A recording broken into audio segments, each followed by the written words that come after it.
నమస్తే, welcome to frankly with Telakapalli. సమకాలీన రాజకీయ అంశాలు, లేటెస్ట్ పొలిటికల్ అప్డేట్స్ అందించడానికి మనతో పాటుగా సీనియర్ సంపాదకులు తెలకపల్లి రవి గారు సిద్ధంగా. రవి గారు నమస్తే సార్.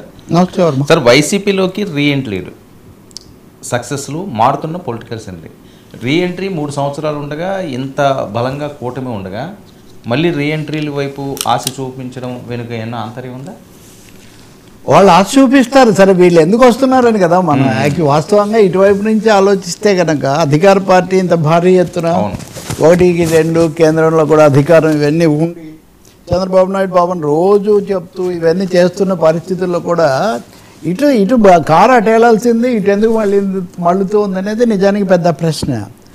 కడప జిల్లాలో వాళ్ళు కడప మేయర్ స్థానం నిలబెట్టుకోవడం అనేది వైసీపీ ఖచ్చితంగా బూస్టే. ఎందుకంటే వాళ్ళకు ఆధిక్యత ఉంది, కొంతమందిని ఇటు తిప్పుకున్నారు, కడప కూడా మా వశం అవుతుందన్నారు. ఇదంతా అయిన తర్వాత వాళ్ళ మేయర్గా పాకా సురేష్ అనే అతను ఏకగ్రీవంగా ఎన్నికాడు, పైగా ఏకగ్రీవంగా. సో కడప గడ్డ మీద సవాల్ చేయలేకపోవడం నిజంగా రాజకీయంగా వాళ్ళు దాన్ని, అలాగే ఎంపీపీ స్థానాలు 1-2 చోట్ల ఉపాధ్యక్ష స్థానాలు కూడా గెలుచుకున్నారు సార్. చిత్తూరు జిల్లాలో గెలవలేదు, చిత్తూరు జిల్లాలో టీడీపీఏ గెలిచింది. కానీ వైఎస్ఆర్ పార్టీకి సంబంధించినంత వరకు కొంచెం అంటే మీరు నిన్న మొన్న చూశారు కదా, కొడాలి నాని బయటకు వచ్చారు, 6 నెలల తర్వాత ఉద్యమాలు చేస్తూ ఉన్నారు. రోజా మాట్లాడుతున్నారు, ఉదయం మాజీ మంత్రి.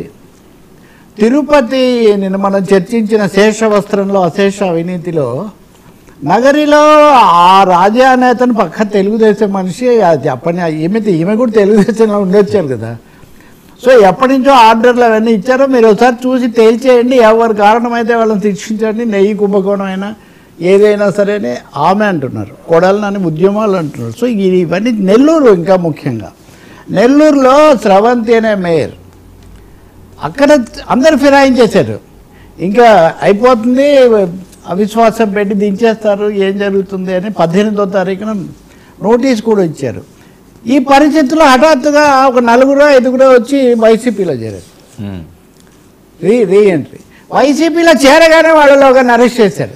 ఏదో అరెస్ట్ కేసో ఏదో ఒకటి జరుగుతుంది, ఖచ్చితంగా లోకల్ పొజిషన్ మనకు తెలియదు. కానీ ఇది అయిన తర్వాత ఇప్పుడేంటి, ఈమెను దింపేస్తే డిప్యూటీ మేయర్ అవుతాడు తాత్కాలికంగా, కాబట్టి అది కాకుండా ఆపటం కోసం రాజకీయాలు నడుపుతున్నారు అని. అంటే ఇవన్నీ కూడా వైఎస్ఆర్ పార్టీ మేనేజింగ్ విషయాలు మేనేజ్ చేయడం అన్న దాంట్లో ఇవన్నీ ఎలా వాళ్ళకు కాస్త ఈ అడ్వాంటేజ్ వస్తుంది అనేది అయితే స్పష్టంగా అర్థమవుతుంది. కూటమి ఏకోన్ముఖంగా పోలేకపోవటమా, స్థానికంగా ఉన్న లోపాలు, ఇప్పుడు చంద్రబాబు నాయుడు కొంత చికాకు అసహనం రావడానికి అది కూడా మన దగ్గర చర్చకు ఉంది, అదే కారణమా, ఇలాంటి సందేహాలు కూడా కలుగుతున్నాయి.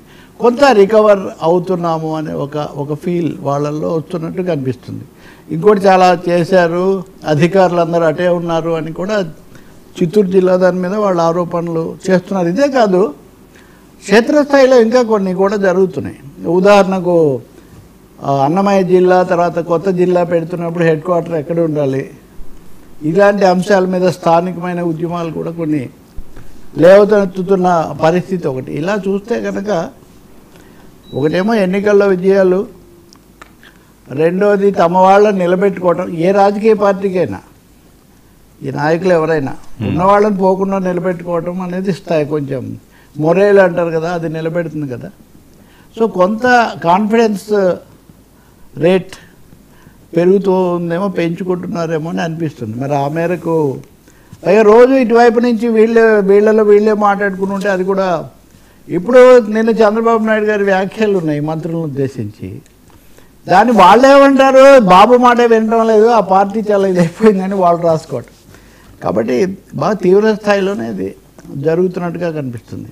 కొడాలని ఇప్పుడు బోర్గడ్డ అనిల్ కుమార్, ఆయనకు మాకు సంబంధం లేదని చాలా స్పష్టంగా ఒక ప్రకటన చేయటం, అది వ్యూహాత్మకమా లేకపోతే ఇంకొకటి అనేది ఎలా ఉంచినా కానీ వాటి నుంచి బయటికి రావడం. అంతకంతకు పరిశీలకులు, మనం కూడా పరిశీలకులమే, ఇంకా ఇతర పరిశీలకులు వాళ్ళు చెప్పేది ఏంటంటే, సమస్యల మీద కేంద్రీకరించితే, పార్టీ యంత్రాంగం మీద కేంద్రీకరించితే మనకు మంచిది, మన 40% ఓట్లు మనకు ఉన్నాయి, మనం అనవసరంగా తిట్టేసి దాంట్లో మునిగిపోవడం వల్ల మనకు నష్టం జరిగింది అన్నారు. కాబట్టి మీరు గత 5-6 రోజుల్లో వాళ్ళ ప్రకటనలు గమనిస్తే ఎంతసేపు మెడికల్ కాలేజీలు, పీపీపీలు, రోడ్లు, ఇట్లాంటివన్నీ. కాబట్టి సమ్ కైండ్ ఆఫ్ రికవరీ, రీకాన్ఫిడెన్స్, రీఎంట్రీలు ఒకటి కనిపిస్తున్నాయి. ఇంకైతే కేసులు యథాతథంగా అనేక రూపాల్లో సాగుతున్నాయి. కాబట్టి ఇప్పుడు తిరుపతి విషయం కూడా అంతే అవుతుంది. ఇప్పుడు రోజా లాంటి వాళ్ళు, భూమన్ లాంటి వాళ్ళు, మన జగన్ కూడా అన్నారు, అందరూ వాళ్ళు ఉన్నారు కదా బోర్డులో, మీరు పరీక్ష చేసుకోండి అని. సో మీడియా ట్రయల్స్ వల్ల ఇంకేం జరగబోయే పరిస్థితి లేనట్టుగా ఉంది. ఐ థింక్ మీడియా పాయింట్ కొంచెం తగ్గినట్టుగా ఉంది. మరి నెక్స్ట్